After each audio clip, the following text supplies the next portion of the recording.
y'all, come on in the room. Come on in the room. I hope you guys watched. I hope you guys watched Gen V season 2, the first 3 episodes as they premiered on yesterday. But if you're new here, my name's Ashley. This is my sweet perspective, where I give my take on all the things TV and movie related. And I'm not here alone. Tyra over at Struggle Reviews TV. How are you today? And are you ready to get into all things Gen V? I'm great, and I'm as ready as I'll ever be.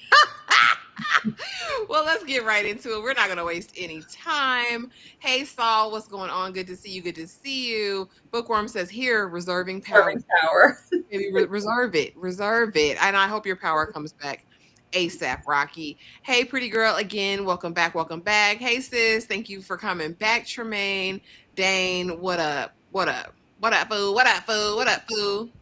Anakin, what's up, everyone? Be sure to leave a like. Saul says, to be honest, I'm not feeling season 2. Oh, well, we're gonna get into all the things season 2 and start where we always start. Tyra, I'm gonna begin with you. Oh, Since you've been a fan, you've been watching since day one. You know, I came back later and binged all of this. But talk to me about Gen V. Overall thoughts of season 2 so far. not impressed. I want to go back. I want to go back. I am not liking this so far. Not at all. I feel like with every single episode that premiered, which is absolutely trifling, you are detriment immediately when they had this 3 episode premiere. I was like, okay, I know what type of time you guys are on. We're trying to get it out the way. We're trying to get it out the way. This is not touching season 1. And I know that we have to account for tragic things. So I did take that into consideration going into the show. But I was just so unimpressed with everything. I feel like even though we did have things take place, there were so many different places to go with these characters and still kind of stay on task and tie into last season. And I don't feel like we made the best choices here. The first episode wasn't, terrible. I wasn't upset at it, but I feel like with every single episode that we've gotten so far, it just declined in the quality in my investment in any of these characters. I'm not interested and I am not impressed. Whoa, whoa, immediately out the gate. I mean, I'm just saying, I didn't feel so strongly adverse to these first 3 episodes because honestly, the first couple episodes of season 1 of Gen V took me a moment to acclimate to. And I already believe Gen V is just a better show overall than The Boys is, all of those things. But I will say, I too went into it with some trepidation and some, I don't want to say like weariness a little bit, just because we know about Chance, rest in peace, and how they were going to not only like kind of show respect to the actor and the character, but then also how they were going to rebound for it. I think my biggest critique was I do feel like it was very Andre heavy in those first 2 episodes. I would have liked to see us wrap it up probably in the first 15 minutes of the first episode. I would have wanted, to find out what happened to him. All right, he passed in Elmira. He sacrificed himself. We do a cute little memorial, our goodbyes, and then we move on. But now we have his father who's in the mix, who's really going to Polarity, who's going to be seeking justice, and that kind of keeps him enthralled. But honestly, episode 3, I didn't mind. I feel like we're getting closer to some answers. And my bar may be a little bit lower, but I'm not mad. I'm not mad at the 3 episode open, and we'll see what happens. But as we open, and it's a cold open, immediately we are back with Dr. Godolkin, all right, and Project Odessa, where it all began. We've got the V, and it's, inject yourselves, or rather, they took it upon themselves to inject themselves while he's rushing in to warn them, no, no, no, no, no, it's not ready, it's not ready, it's not ready. And they're blown to smithereens. Tyra, what did you think about the cold open for the season period in episode 1? I mean, it was a cute opening. It's got me invested enough to know. Well, probably, like basically what we already know. Of course, we probably worked on this and diluted and did whatever because it's not ready until eventually it was ready. I think they gave us just enough to be curious at how this so early on ties into something like what's the girl name I don't care about? Marie? Yeah, how this ties into Marie. I'm sorry. Why is Marie the main character?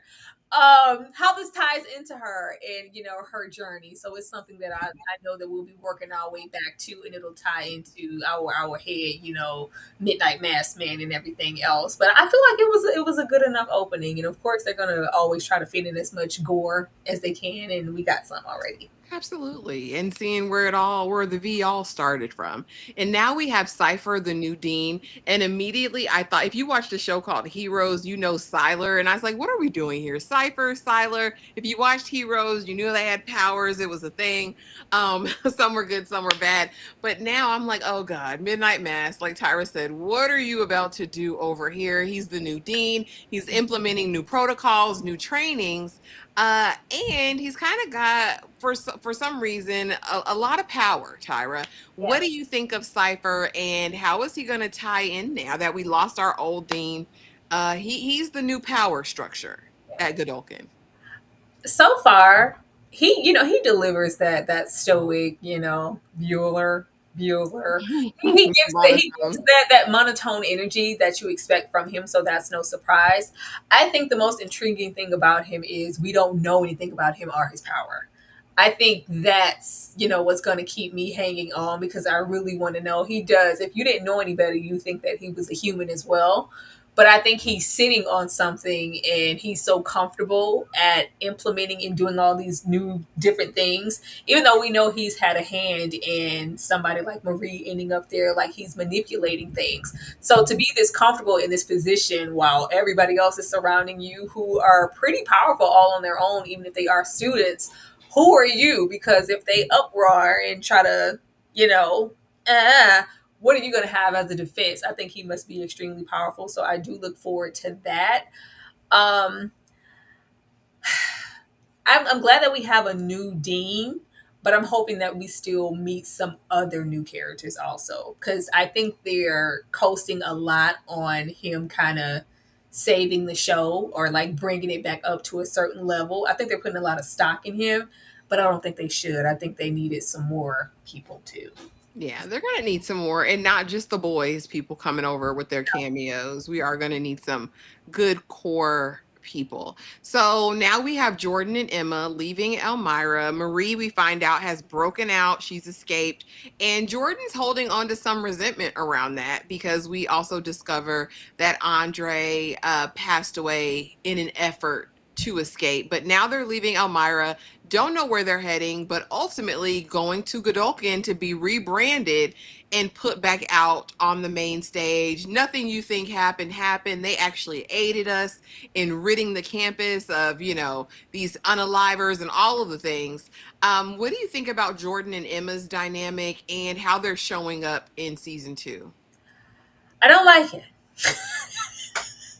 I hate I don't like it. I feel like we regress them.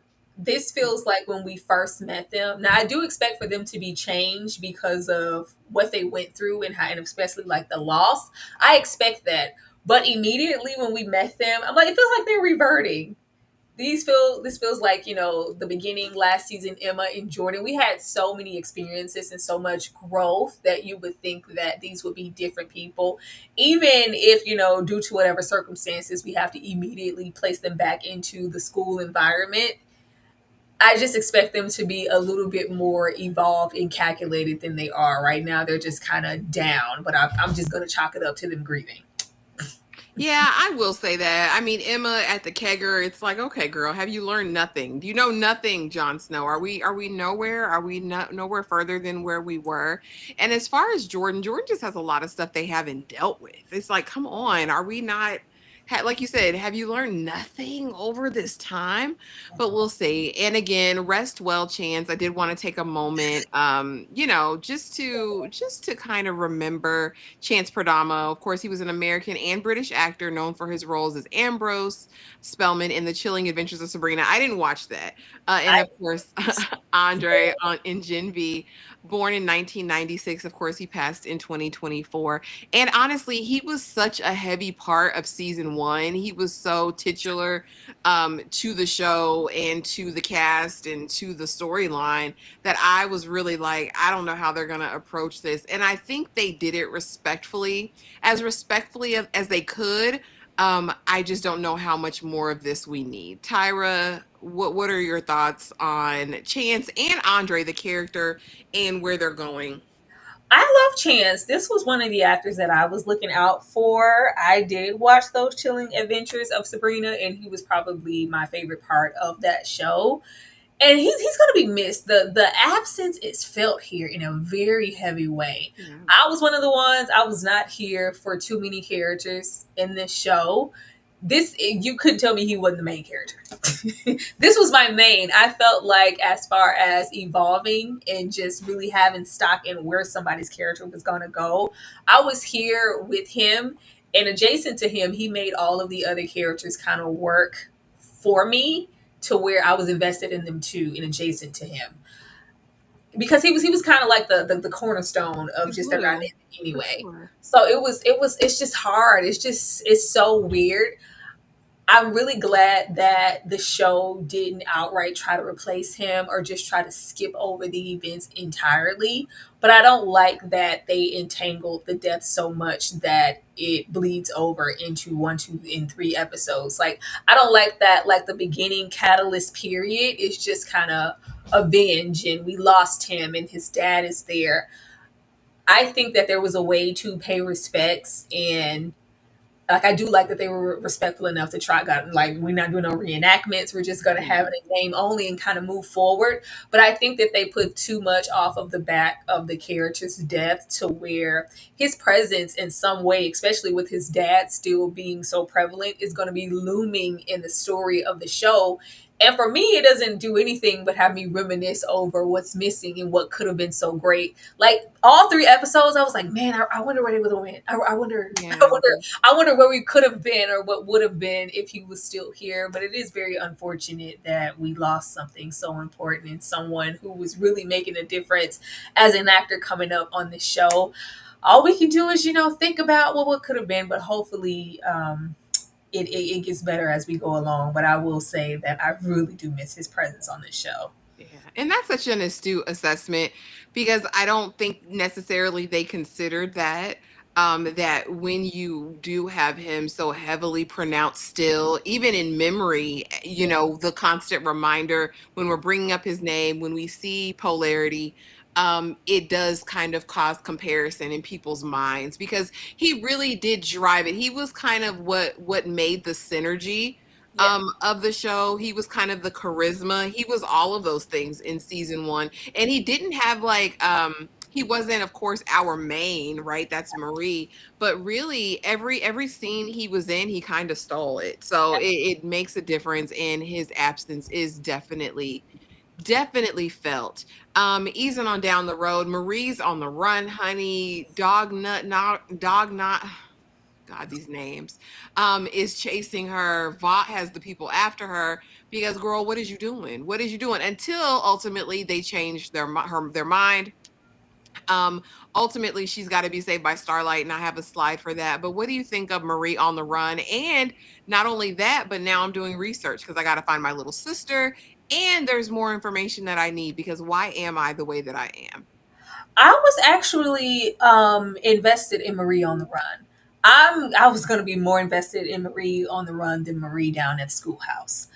I like the idea of, since we did lose, whatever story we were going for, I do like them opening the universe, because any single time we have someone kind of just show up from the boys, it's just kind of, it feels off center. It's just like, hey, remember, we're in. It doesn't feel like there's true entanglement with the storylines. Mhm. It just kind of feels a little off kiltered.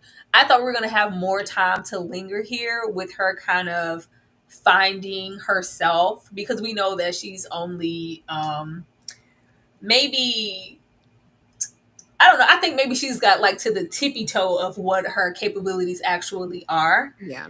And if we're kind of out in the world and not in that controlled environment to kind of find out who she is, because she still doesn't know. And I think that makes her like so like not interesting.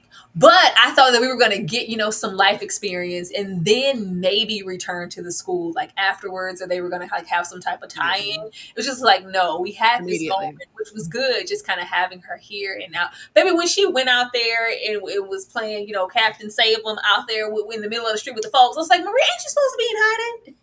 Marie just never makes like, the smartest of decisions. So after that, I was like, okay, well, clearly we're not going to be out in the world for too long. But it was nice to have her kind of out here getting a little action while we could, but it lasted all of 5 minutes.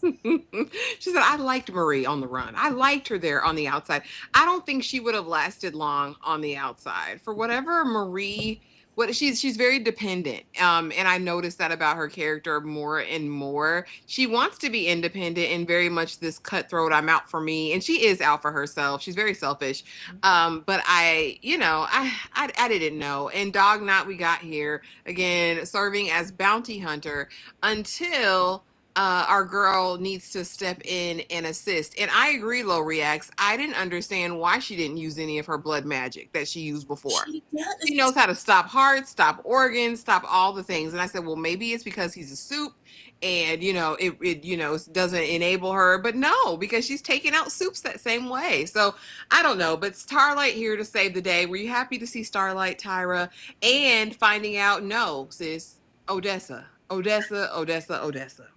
I don't know. I don't like a good little glorified cameo. Like, don't be here just to be here. Like, if Starlight isn't going to be like integral, I don't want to see. Like, it felt like a plot convenience. Like, oh, it's Starlight, and she can also maybe give us some information to go. Oh, well, actually, you're better off at the school, so go back there. I wish it was done in a more creative way. I'm always happy to see the crossover, but we do know that this is the same universe, so it's not like, oh, it's Starlight. It's like, well, yeah, hell yeah, Starlight. We're in the same place at the same time. I want it to be ingratiated more for us to really carry over, like that moment towards the end of season 1 when we just had Homelander. Just so it's like, oh, okay, well, this feels very Homelander. Starlight just coming here out of nowhere, it just let me know, like, okay, baby, she's not gonna be on the run for long. Baby, if Starlight found you, if this man found you, just go on back to the school. It just kind of gave us notes that, yeah, if Starlight and this man can find you, your safest place is going to be back at the school because, baby, you're not hiding very well. But Yeah. okay. Baby, when Starlight said they got me at the seedy hotels, the Motel Sixes, I'm on the run, Marie. This isn't the life that you want. I'm like, Starlighter, please. Worried about your accommodations, girl. Oh, how the mighty have fallen, sis. You look bad. You look down. You look dusty. Your hair's uneven. Your bleach job is running out. Starlight just, it just, come on. I get it. You're on the run. And then finally, as episode 1 ends, Okay. Cate gets taken out because everybody, the gang's all here. She discovers, Marie, you have to go back with us. Oh, no, you can't do that because they'll torture you. I know. I was the one doing the torture. Jordan gets ahead of himself. Next thing we know, Kate's head is up against the wall and she's laid out on the ground, head busted. And we think she's bleeding out. And the crew says, all right, well, because Cate, you're responsible for all of this. And then it's like, no, Marie, you're responsible because you got out and that's why Andre did what he did. And I said, this is a stretch. How are you blaming Marie for something he did and you never came back for us? She said, I got free. What you want me to do? Come back in the lights. Marie is hell. Marie ain't got no friends. Y'all not Marie's friends. But nevertheless, Cate gets taken out, or so we think. She's bleeding out on the ground. They leave. Tyra, in this moment, did you think Cate was out of there? And what do you think about all of this misdirected anger and hate from Jordan? I was like, okay, Jordan. Okay, girl, guy. Because what do you say? Bi gender? They are. I'm so confused. Okay. I would have liked for Cate to be gone, but at the same time, I don't because we've already lost enough. Because I feel like they took Boy Wonder out, little Arnold Schwarzenegger's son, too early. Like they could have been something there too. But that was a really shocking moment first season. It was. But this, it would have been nice, but I know that they can't. As much as I can't stand Cate, Cate is very integral to the story. Cate was one of the characters that I was really interested in first season too. But it was like both good and bad. She was kind of somewhere lying in the middle. Like we knew the things and the actions that Cate were doing were terrible, but we also had moments where we understood and we felt for her and we identified. Now it's just kind of one note. Like Cate, what the hell are you talking about? You did us wrong. You were terrible. Like this friends. Like oh my gosh, guys. All I did was like torture you guys and like and capture you and put you guys in jail for a little bit. And there was some torment, but it was still friends, and like it's just kind of this like delusional air of expectation of forgiveness. It's just like, what? This doesn't make any sense for Cate to what are you doing? And I understand because this is kind of where she was last season. Like, I'm doing the right thing and the best thing for us all, even if you don't know it yet. But after everything is unfolded and what we've been through, it doesn't really make any sense for her character. But if she would have died, I would have been mad, but I wouldn't have been mad because she's awful. Yeah, I mean, I would have been cool with a reckless Sam running around indefinitely with nobody to kind of bring him back. That kind of could have been fun. I despise Kate's character, so she and her nub could have been taken out. I was hoping, but so much for my hopes and dreams here. Next, as we open up season 2, a starlighter is framed, honey, because Marie gets an invitation from Cipher directly to come back to Godolkin. But we have to put all this mess on somebody. We got to put it on somebody. And why not an obsessed starlighter? Because humans are the enemy. And the common thread and theme that we're seeing throughout this is kind of just this polarizing thing between the soups and the humans. We saw it on the boys. Of course, as the boys last season wrapped up, this real divide, this line drawn in the sand in terms of soups and humans and starlighters and homelanders and all of this dissent. And now we have someone kind of just taking the fall. Dog Knot needed to get somebody because Marie needed to make a re-entrance into society. What did you think of this? And why did it have to be a black boy? That's Why? why I said it just had to be a brother. Why? This Why? had to be for the same brother that Marie so-called called herself helping. It just had to be a brother. This is, par for the course as far as Godolkin and all of that. Like, it's just awful. But these are more things to where I think it made more sense the first season when our characters, well, students, had this glamorized idea of what the school represented and what they were there for. But now that everything is kind of out, I expect them to like be prepared and on go. Like we know what we're walking into. They are, capable of doing this and so much more. They don't care. So let's, rally everything. Let's go in here with intention. It's just like, no, Mhm. we're just not. We're just kind of moving willy nilly. But I wasn't surprised. It's a lot of white starlighters out there. Y'all have to take this man. That's what I said. They was out there in the crowd when Marie was out there doing the most. Now we're introduced to Cipher's optimization seminar. And basically this is kind of survival of the fittest. Mm-hmm. Like this is gonna be brutal fights, not to the unaliving point, but maybe because if you can't stack up, if you can't survive it, you wasn't meant to be here anyway. Cipher is really, in my opinion, wanting to cull the herd and bring out only the most powerful of the powerful soups in order to form whatever thing he thinks, because he really is pushing this agenda that the humans are going to revolt. And so we need the best of the best soups here in order to combat that.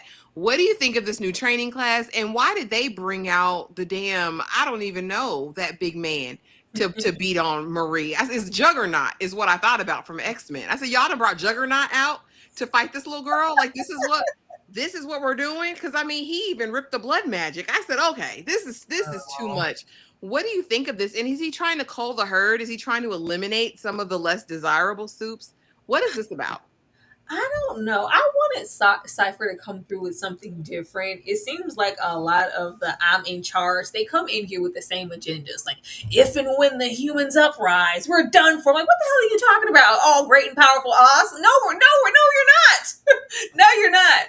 But I hope he has like some type of master plan and there's something that we aren't seeing. I have no interest in these training classes. It's First of all, it's only so many scenes that I want. I already don't like Marie like that as a character. I don't need any more delayed moments of her cutting them hands to get to that blood. Girl, if you don't hurry up, that's what we lead with. Why are you trying to fight in combat? Girl, cut them hands to get the blood out. Let's go. Hurry up. What you wasting time for? You know what you Hurry gotta up. She do. always have a delayed reaction like she doesn't know her power. You know what your power is. Go Person, get the assume the blood position. You know what it is. get that blood out. But I know that that's, beyond, because it's like, baby, if you can manipulate blood, you don't need to get blood out. You might not need to get yours out. You should be able to manipulate anybody's. Like, but that's, something I'm sure we're building up to when her powers get stronger. But I just hope it's something greater than us preparing, because that's always kind of their vice. If the humans, like, is it just the humans? Is that your main enemy? Do you have some type of alternate plan? Because we find out stuff about him later, and Marie, in this connection to where it should matter beyond, okay, you're the best in the best in the best, stand behind us, and let's present a united front. Is that all? Yeah. No. There's got to be more. He know, just like she discovers who she is, he's always known who she is. I'm not surprised if he's got the inside track on exactly who these people are. But now Marie is back at Godolkin and the gang's all here. We're all friends. And Jordan, by episode 3, makes a confession that I'm in love with you. I love you, Marie, and I didn't know what to do with that. I didn't know. And Emma, wants answers, more answers than I thought she would want. It was very interesting because I know Andre was friends with everybody, right? But like, did I miss the deep, deep connection that Emma had with Andre? Like, that's probably one of my biggest qualms with this. I'm like, why is she putting so much on it? Like, you go on Polarity House, like, we doing all this about Aunt, like, he was your bestie like that? He was. He Okay. was. Okay. Well, Andre was a part of that center, and he did make her realize her full potential. And you too can be like a superhero, regardless of your power. Like, you matter. You're stronger than you think you are. He did build her up in that Yeah, way. but And we got to give her something to do until Sam come around to being somebody. Like, we got to give her something to do. Actually, okay. them in this relationship they are forcing on us. I don't care. Don't do that. Why do they feel the need to do this? That's when it feels like a freaking agenda and stuff gets weird and you're fixated on the wrong parts of your story. I don't care about that. I feel like last season we had that kind of situationship between them and them being involved, but the story didn't revolve around that. It was just naturally happening and everything else was taking its course around it. Do not make their love the main vocal point. Please don't do that. Please don't do that. I don't feel like we've explored half of what we could with Jordan, with the powers and the duality of being Yeah. able to transfer genders. It could be like something really massive, but no, we want to focus on, I love you. Let's get it on. Let's have sex in this dorm. No, I don't come to you for that. I don't come to you for that. That's cute and everything, but let's get the story together. Once the story is good, then y'all can go sneak off and freak. Don't do this right now. I don't care. Don't do it. Don't do it. Don't do it. And I could care less either because again, it is what it is. Yeah, Andre recruited her to investigate the woods, and I get that. It's just it didn't give that this was my best good friend. It just never gave that. Not so much for her to convince Polarity that we need to do something. Well, that was your son, right? That was your son, right? We need to get to the bottom of it. So ultimately, we wind up in the archives with the rememberer and find a secret room stuffed with extremist relics and the Odessa file. We get the tea because Emma loved the rememberer because he was a television star when she was a kid and she was obsessive. Also finds out that she can make herself big just out of pure excitement, pure D excitement, Tyra. What do you think about Emma and Polarity, good cop, bad cop? What are we doing here? And did we need her big naked in front of this old man? Like how back your hair, you know, old boo. We know, baby, but it's like, why? They should have left Polarity where he, and as much as I love, me some Sean Patrick Thomas, I do. Having him here is just a reminder that we no longer have Andre. I do not like the dad being here in this capacity. I think first episode, even if he was just Emma's inspiration to really be committed, because it's like, well, if he's like down in the dumps in the slump, if he's not going to do anything, it's up to me to really, and then we could understand why she is so invested, because nobody's gonna go off for Andre except for me, because everybody's kind of off doing their own thing. Him being here is just a reminder, and he's also here to die. Don't do this. He is. He's here to die, and it's like we've already had that. We don't need a double dosage. Like I do not like this dynamic. I don't know how much we can pull from him as a character other than a death, and him maybe thinking he has one up on Cipher and I finally got some information, and then that's maybe when we see those powers flex and he's dead. Don't do this. I did not like this dynamic. And Emma being high, Emma is just reverting back to the Emma I thought we grew from. Yeah. And it's very unfortunate to see. She seems really lost as a character, and it's not interesting to watch. Even just this crusade that they're on, I'm not taking it seriously. Yeah, she's kind of at her worst, unfortunately, in my opinion. I don't like it, and I don't like the dynamic of this older black man and this young. I don't. It's very, she's like, "What? My boobs, my tits." Da, da, da." He's like, "No, I wasn't even like, girl." I just, It's okay. You saw it's my tits. You saw my it's boobs. odd, girl. Go find Sam. Go fix Sam and deal with him. And so we find the file, and you are Odessa. You are Odessa. You are Odessa. She's identified as the only known survivor of a covert infant experiment, Odessa, where I believe there were a total of 25 infants that were injected, and she's the only one that survived. And so now she's got to go on a quest, and we'll get into that in episode 3. But what did you think about this revelation? Was it mind altering, Tyra? Were you completely set? And what does this mean in terms of who Marie is and what her powers are? I don't like Marie.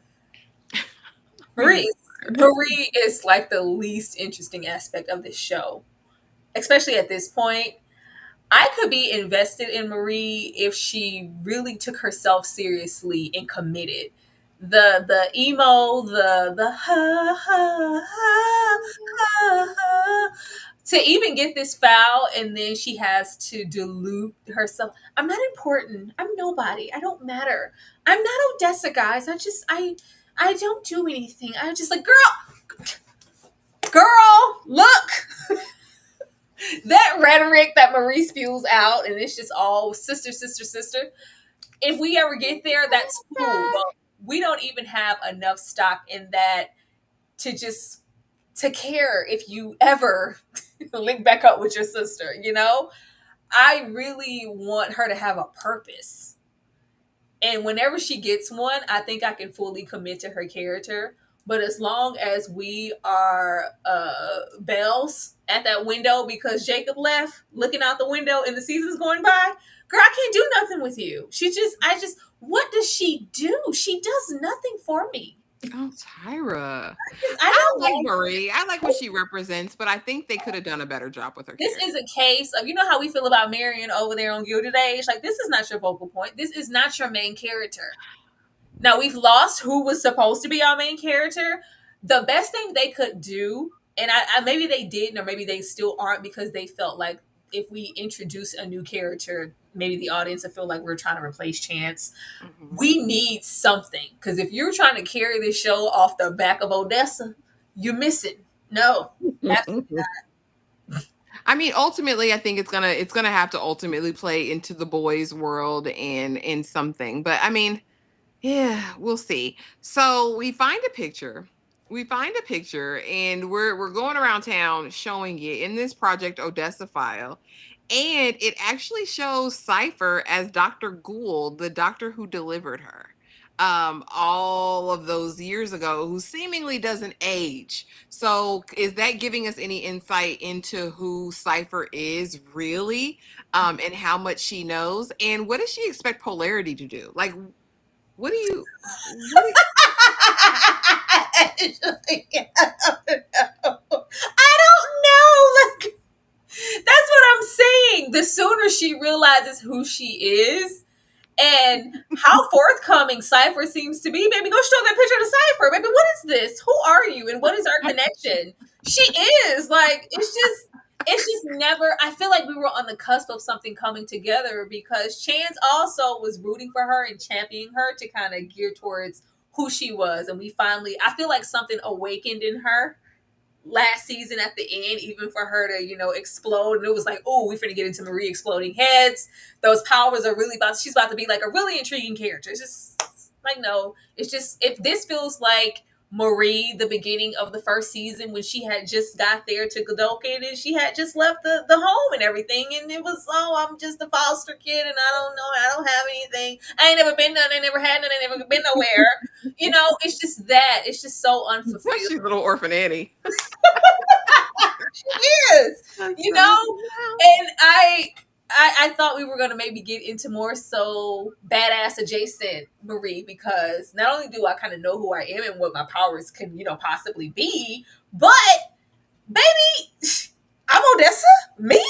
Okay, let's go. Like, you learn what that is and get invested to try to make it work. Like, oh, what does that even mean? She's just kind of running around being sad for herself. I don't care. I don't know what the hell she thinks Sean Patrick Thomas gonna do for her. All he came here to do was die. Oh Lord Jesus. I don't know what he thinks he's gonna do either, because he was always one of the weaker soups. And so now, of course, she's on a mission. I need to find my sister. I need to find my Auntie Pam, because after she stopped fighting for my sister to get custody, she never wanted me. I was, left in the little orphanage. Um, But now I'm over here, and Auntie Pam was like, "Girl, what you doing here? Are you? I gotta go. I gotta go. I gotta go. Is my sister here? No, no. You see her boxes packed up. She left already. I don't know where she is. Don't ask me nothing, girl. You were a homicidal maniac. You unalived both your people. You massacred them, girl. What do you want from me?" Auntie Pam is not here from it, and of course we learn the picture, of course, and we see her there with her parents, and the parents being infertile, and the whole story of actually why she was there, how she got there, and that's kind of when everything is unearthed. Tyra, what do you think of Auntie Pam? What do you think of the dynamic? Is Auntie Pam right to want Marie not in her house? Like, get out of my house. I want nothing to do with you. Do you know? Did you see what you did to your parents? Like, I don't. We were scared, girl. We were scared. We were scared. Man, we went all the way here for that photo. And she said, "Please don't call me that." Don't call me that. Auntie Pam despises everything that she represents. I think it's a natural fear, but it seems like in these moments you can feel Auntie Pam kind of warming up to the idea, like, you're still family, you're still, my niece, my whatever. I have those, that connection, and they're going over the pictures and like, yeah, didn't you have a book club? Or someone's like, oh yeah, I lost track of time.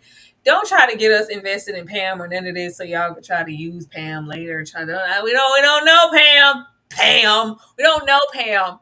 I thought Marie was gonna realize, like, because she has this loner, ain't never had and ain't been nowhere, ain't never had cold water, those tendencies about herself.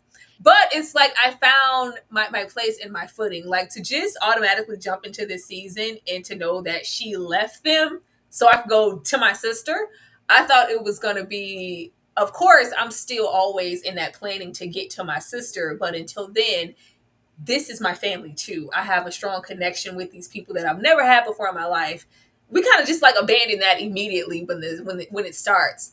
I don't know. I don't know if I'm missing something, or maybe I should have went back and watched season 1. I don't have enough stock in her sister to care about this I situation. mean, her sister was in half an episode. Like half an episode is like, "You're a monster," and Yeah. ran out, and it was like, Because if we like get our sister, or we have that, like, there is we're gonna sit and like play house or something. You don't get to have that dynamic and have the type of power that you have, and the prowess that you have. You don't get to have that, Marie. If anything, you're gonna put your sister in danger. Like, just, there's that.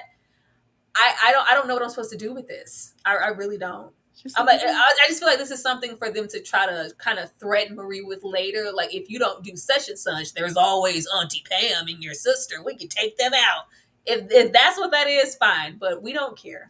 she said, "We love you, Miss Hannigan." Auntie Pam is yeah, she's a choice. And this actress, I love her down, but she always dies tragically or is in some mess in everything I've ever seen her in every Lifetime movie, in every serial, in every scene I've seen her in. So I don't expect Auntie Pam to be with us long at all. And now that the sister's on the run, I don't know. We briefly get Sam. He's back in Muppet World, and Kate's not around to save him. I'm not playing with Sam. Emma had an interaction with Sam, and I was like, Emma, be careful, girl, because you know what he can do. I'm not playing with him. Don't get mad. Don't throw nothing around me, Sam. Sam, don't even raise your voice around me.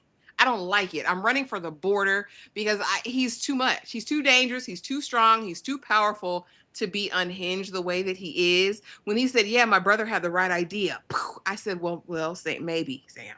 I mean, at this point, do us and the world a favor. You're unhinged. You have no moral compass, and there's nobody to put you back in line.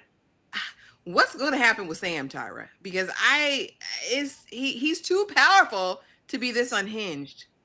I mean, as long as Cate doesn't touch him, hopefully the right thing. I'm glad that this is happening. I'm not ready just yet to be engrossed in the Muppet World right now, but I am excited that Sam is starting to remember and come around. I couldn't take too much more of T1000 Sam. I was a little tired of Terminator Sam that doesn't show any emotion and doesn't remember anything. I was like, we can only go so far with that. And if she keeps pushing him, it's just really going to dilute his mind even further and really drive him insane, like we were kind of getting into with Chance's character. I was like, let's just not. So the quicker we kind of get back into, because I like the journey we had with Sam last season. I think that this is where we're supposed to be. If we have Cate stepping to the side, put him back with Emma. Their dynamic worked really well, and I was really invested in them. The quicker we can do that, the better. Don't have, something awakening here and then have Cate feeling some type of way. Well, now I'm going to push you because you're not doing or saying what I want you to, and put and repeat him back into the exact state that we just left. If he's going to wake up, let him wake all the way up. But can we trust it? I feel like the issue now, after the revolt at Godolkin last season, I don't know if there's any way, even with Emma's help, for him to work through the guilt he's going to have for what he does, what he's done, right? Remembering everything, going back and not having a way to disconnect from that. That scares me for the public in the free world when it comes to Sam, honey, because the way we see him and Jordan go at it, I was like, Jordan, back up. Back Either up way, off Sam. either way, I was with Jordan. You want Sam on you want him on your side than as an opponent. Like, get Sam. The quicker you can get Sam on your side, the better. And when he knows, like, what it is, it's nothing he won't like. That's why his allegiance to Cate is so strong, because Cate is Cate, and then he's on her like she's a drug, because I just need you to suppress this. Since she's not there, I think we're gonna just have Sam in the pocket where we need him to be. Yeah, we'll see. Like I said, if he can recover from that, we'll see. Maybe there's something Cipher's going to do to him to get him in line or wrangle him. I don't know. I just don't know if Emma got. I don't know if Emma's cat's going to be enough. Because clearly it wasn't enough before. And Cate is back with a new haircut, honey. She's half skinhead, and without the ability to run anybody anymore. And like Cipher says, oh, you want to go tell Vought you ain't got no power? Oh, you want to tell Vought you ain't got no power? You don't want to tell Vought you have no powers. If you don't have any powers, what do you think Homelander gonna say? What do you think Homelander gonna say when you call him on the phone? Yes, it's me, Cate. And I don't have any power. What good are you then? You're useless. What are you? You're no better than a human. Because for better or for worse, you guys, all episode 3 is about is really, like I said, the further divide between the humans and the soups, and we really get to kind of experience some of this discrimination that the humans are getting, namely a young lady at the coffee shop, and I was scared for her life. But Cate is back and she's powerless, and of course we'll get into that. But what do you think about Cate in this state? She's always been reckless to me and really delayed. She's always been a tool, a vessel of someone else. She's never really moved with any autonomy. So I'm really interested if we're going to see an evolution in Cate this season, or if she's going to stay a pawn. What do you think? I think she's always a pawn. This Oh, powerless thing, it's a plot device. It's convenient right now. She's powerless until she isn't anymore. Until she isn't. I think she's powerless now, so certain things can fall into place. Like, she can't stop certain wheels from falling into motion. But the moment that she can, it's like, what choices are you gonna make? Are you gonna maybe have some type of like tie-in to humanity now that you do have the prospects of being human and being on the other side, and a lack of self-importance because now you're just that? maybe something. They need to do something with Cate, because Cate. I like Kate's character and how interesting she was. I like how negative she was last season. She was a bad character, but she was a good character. She was intriguing. Right Yeah. now, she's just kind of getting back into like that depressive self-loathing and like no girl, no, keep that same Mhm. energy when you was out there touching people. Keep that. But it's like, don't have her get all the way down here. And, I can understand, humans and why they're worth it. And then the moment she gets her powers back, it's death con to everybody. Don't do that. Oh, I'm glad. I'm glad the trimmers passed. I don't know what's going on with the outages and whatnot, you guys. Stay safe. Emma and the Resistance. So speaking of the humans being battered and brutalized, when that man spit that acid, I said, "What are you doing? Is this funny?" Girl, you saw that girl ain't put that resist sign up. And we see it's like, okay, is it a speedster? Because Emma, she's top cop. And I'm on the case. I don't want to see anybody hurt. I'm not like that. I'm not like them. And so now we see a movement arising. The resistance, the soups that are starlighters undercover, and Emma, and I'm not Emma, but what's this heifer's name? She was a chameleon. We met her last season sucking her own tail, but we didn't know that that wasn't her only power, just having a tail. She's actually a chameleon, so she shapeshifts, she mimics other people's powers, and she's been the one painting resist and putting the flyers up, vandalizing, and really getting this human in all sorts of hot water and trouble. Tyra, what do you think this is going to do? How important is the resist movement, and what part is Anna going to play in it, do you think? And isn't Girl. even going to go there. Is it? Emma's not all the way there. Girl, Emma's not. This is another situation I don't care about. I don't want to see you guys consorting and being the resistance. I want to see some humans, because they try to make them an opponent so badly. I want to see that. The main thing I thought we were going to get from this when they had their little conversation in the closet, I was like, girl, that is a formidable power. Why aren't you in the big leagues? What are you doing down here with us little folks? Why are you with Emma? I thought that we were going to get into something underhanded going on, well, other than all the things we already know with Godolkin, to where she felt the need to want to hide her capabilities. I thought that's what we were doing in the closet. Oh, okay. Because that's like, if you can mimic powers, that is something really massive. You can mimic anybody's power, anybody. And her That's name is Harper, crazy. guys. My bad. Harper. Harper is her name. I, Mm. I thought we were going to get into, okay, well, why are you hiding that? It was like, well, actually, this is something else going on in the seedy underbelly belly of Godolkin. I don't want to be in that class with everybody else. I want to stay right here and thank people my capability is just growing this tail. It was like, no, the resistance. We don't care about the resistance. I want to know why she ain't in the big leagues. That That's where part. I was. I don't know. Them trying to use Emma as an inspiration of, yeah, this is trash. You guys could be doing so much more than spray painting something. Okay. What? I, I don't know how this is going to tie in. Maybe all of the little leaguers, all of the ones who feel like, oh, these are some throwaway powers. Maybe there's going to be an uprise there in like in combination with the humans, or it's nothing that I immediately care about though. I really wanted to get into her powers, child. I was like, oh, we're not in here for that. I agree, and I think she's always been this Harper has very low self-esteem because, like I said, the first time we saw her, it was crazy. And so for you to be this powerful and just kind of under the radar, what does that mean for the resistance? And why are you a starlighter? What is that? What invested interest do you have? We haven't been able to see, like you said, any human soup connections that have really been powerful or deep, at least in Gen V. We've seen it over in the boys, but we haven't seen it over here. And so that would be really cool if Coffee Shop Girl and Emma really maybe develop a bond or friendship. But I agree, Hannah. She needs to stop putting them posters up. Because damn it, if it's the resistance, you're not supposed to be endangering the humans, lady. Girl. Jay Spray paint. Buggins, thank you so much for the $5 super chat. I think we want more growth because it's been 2 years since season one. In their world, it's only been a few months and they still have teenage brains. Absolutely. We just need the writers to step up though a little bit. A Because whole no, a whole lot. Trash behavior. Trash. they can deliver more. We can do more than this. You had to step up with such a massive loss to the show and the story. You had to come through and execute this a special way.